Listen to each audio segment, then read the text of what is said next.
High pressure মোমেন্টে আপনি যেভাবে পারফর্ম করে থাকেন এটি আপনার নলেজ কিংবা ইনফরমেশন নয়, বরং আপনার সাবকনশিয়াস মাইন্ড আপনাকে ড্রাইভ করে থাকে।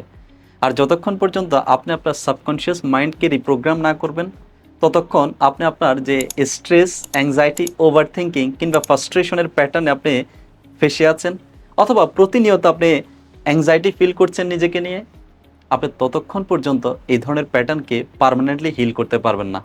সুপ্রশ্রোতা, আজ অসংখ্য মানুষের ক্ষেত্রে যে বিষয়টি হয়ে থাকে, তারা সাময়িক কোনো না কোনো কোপিং মেকানিজম অ্যাড্রেস করার মাধ্যমে, হতে পারে এটিকে অ্যাভয়েড করা কিংবা অন্য কোনো ডিস্ট্র্যাকশনে নিজেকে ডিস্ট্র্যাক্ট করার মাধ্যমে এই বিষয়কে ডিল করার চেষ্টা করে, কিন্তু এরা মূল থেকে এটিকে হিল করার চেষ্টা করে না।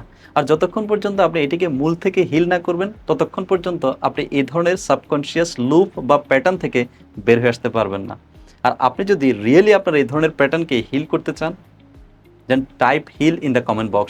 I'll share a powerful guideline with you so that you can transform your mind, thoughts, emotion and accelerate in your personal and professional life.